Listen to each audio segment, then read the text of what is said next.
Assalamualaikum warahmatullahi wabarakatuh. Selamat pagi anak-anak. Selamat berjumpa lagi di mata pelajaran sejarah. Pada hari ini kita akan membahas mengenai pergerakan nasional pada masa pendudukan Jepang. Di sini kita akan membahas poin A, di mana poin A ini kita membahas proses masuknya atau berkuasanya Jepang di Indonesia. Nah, kependudukan Jepang sama dengan Romusa. Kenapa demikian? Karena kedudukan Jepang ini sering dikenal dengan istilah Romusa atau kebijakan yang diterapkan oleh pemerintahan Jepang untuk memperlakukan pekerja Indonesia dalam membangun infrastruktur yang diperlukan oleh masyarakat kependudukan Jepang yang ada di Indonesia. Romusa ini adalah sebutan bagi orang-orang yang melakukan pekerjaan yang kasar pada masa Jepang. Pekerja Romusa ini biasanya diambil dari golongan petani dan para pengangguran. Romusa bagi masyarakat Indonesia. Mungkin anak-anak lihat foto yang ada di sini. Ini merupakan gambaran keadaan masyarakat Indonesia yang melakukan pekerjaan Romusa, di mana seperti yang digambar para pekerja ini kurus, pakaian tidak teratur, yang tentunya dia kurus ini karena kelaparan. Nah, pekerjaan Romusa ini bagi masyarakat Indonesia merupakan pekerjaan yang sangat memberatkan dan memaksa pekerja tanpa memandang usia, gender, dan keadaan pekerja itu sendiri. Nah, dari usia itu seperti apa? Dari pekerja Romusa ini, pemerintahan Jepang memperlakukan bahwasanya anak-anak, wanita, lelaki dewasa, lelaki tua diperbolehkan untuk menjadi pekerja Romusa. Jadi tidak memandang gender, tidak memandang usia. Kemudian tidak memandang gender juga, wanita juga diperbolehkan sebagai pekerja Romusa. Namun di sini keadaan Jepang ini, dari pemerintahan Jepang ini, kebanyakan kaum lelaki dijadikan pekerja Romusa. Romusa ini meskipun digaji per 10 hari bekerja, namun gaji yang diberikan kepada masyarakat ini tidak memenuhi kebutuhannya atau terbilang kecil. Nah, dari itu juga pekerja Romusa ini juga dikenakan pajak. Dari setelah diberikan gaji, pekerja juga dikenakan pajak dari gaji tersebut. Jadi gaji telah sedikit, jadi dipotong pajak itu jadi semakin sedikit. Nah, dari kemenderitaan masyarakat Indonesia ini yang merupakan pekerja Romusa, terdapat tokoh Indonesia yang menuliskan bahwasanya sukakah untuk menjadi begini. Nah, maukah Indonesia atau masyarakat Indonesia menjadi seperti ini? Bahwasanya pada saat pemerintahan Jepang yang ada di Indonesia, masyarakat banyak mengalami kelaparan, kematian yang tidak wajar, bahkan mayat dari masyarakat Indonesia yang merupakan pekerja Romusa tersebut tidak dikebumikan atau tidak dimakamkan secara layak. Nah, kemudian ada pun terdapat latar belakang datangnya Jepang ke Indonesia. Awalnya itu diawali dari tujuan Jepang yang menguasai Indonesia, yaitu untuk kepentingan ekonomi dan politik.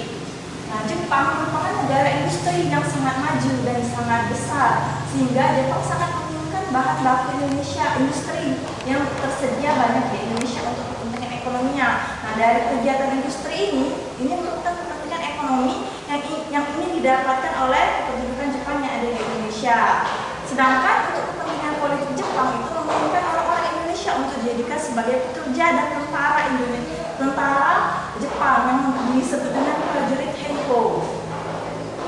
Prajurit yang dibentuk ini bertujuan untuk memenuhi kebutuhan prajurit Jepang dalam melawan sekutu pada Perang Dunia Kedua melawan Amerika Serikat. Nah, di sini merupakan peta pergerakan tentara Jepang masuk ke Indonesia. Nah, jadi di sini Jepang masuk ke Indonesia itu dari Laut Cina Selatan pada tanggal 8 Januari. Nah, jadi dari tanggal 8 Januari tersebut Jepang masuk ke Indonesia dari Pulau Kalimantan. Nah, dari Pulau Kalimantan ini ia masuk ke sini, dan akhirnya Jepang menguasai seluruh Indonesia, termasuk Palembang.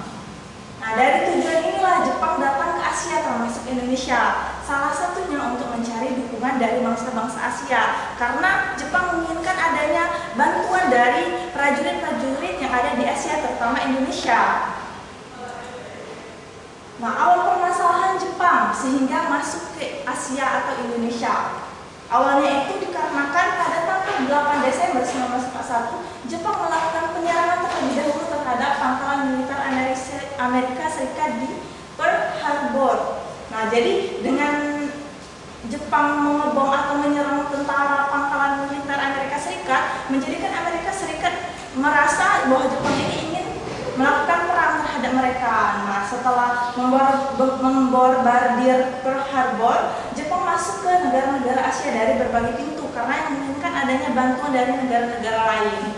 Nah, pada tanggal 11 Januari 1942, Jepang mendaratkan pasukannya di Tarakan, Kalimantan Timur. Ini merupakan daerah kawasan Pulau Tarakan. Nah, kemudian setelah daerah Pulau Tarakan dikuasai, Jepang juga masuk di daerah Balikpapan yang merupakan daerah kota minyak. Nah, daerah kota minyak inilah yang akan dimanfaatkan oleh masyarakat Jepang atau kependudukan Jepang yang ada di Indonesia untuk mengambil minyak yang ada di Balikpapan ini. Nah, masuknya Jepang di Balikpapan ini pada tanggal 24 Januari 1942. Nah, setelah Jepang menguasai seluruh daerah Kalimantan, Jepang masuk ke daerah Palembang. Pada tanggal 16 Februari 1942, Jepang menguasai daerah Palembang. Nah, setelah Jepang menguasai seluruh daerah Palembang, kemudian Jepang menguasai daerah Jawa pada tanggal 1 Maret 1942. Setelah Jepang berhasil menguasai daerah Jawa, terutama Batavia yang merupakan ibu kota Jepang, ibu kota Jakarta atau pada saat itu disebut Jakarta, Belanda yang merupakan bangsa yang terlebih dahulu menguasai daerah Batavia menyerahkan tanpa syarat kepada Jepang pada tanggal 8 Maret 1942 di Kalijati, Subang, Jawa Barat. Nah, jadi di sini Jepang melawan orang-orang Belanda yang masih ada di Indonesia, terutama di daerah Jawa itu. Kemudian Belanda menyerahkan diri untuk menyerahkan Indonesia terhadap Jepang karena Belanda pada saat itu mengalami kekrisisan dan mengalami kekalahan terhadap perang-perang yang dihadapinya. Nah, dengan adanya Belanda menyerahkan Indonesia terhadap Jepang, diberikannya surat perjanjian serah terima kepada kedua belah pihak yang ditandatangani oleh Letnan Jenderal Terporten atau Panglima Angkatan Perang Belanda yang ditandatangani oleh Panglima Angkatan Perang Belanda yang diserahkan kepada Letnan Jenderal Imamura atau pimpinan pasukan Jepang. Sejak saat itu seluruh Indonesia berada di bawah kekuasaan Jepang. Dari penjelasan Ibu tadi, itu merupakan akhir dari penjelasan Ibu mengenai poin A ini. Jika anak-anak ada yang ingin ditanyakan atau ada materi yang masih bingung, bisa anak-anak sampaikan di Google Classroom, di chatnya, atau anak-anak bisa tanyakan di grup WA. Mungkin pembelajaran sejarah pada materi kali ini cukup sampai di sini. Selamat belajar, jangan lupa tugas-tugasnya dikumpulkan. Segera Ibu tutup. Wassalamualaikum warahmatullahi wabarakatuh.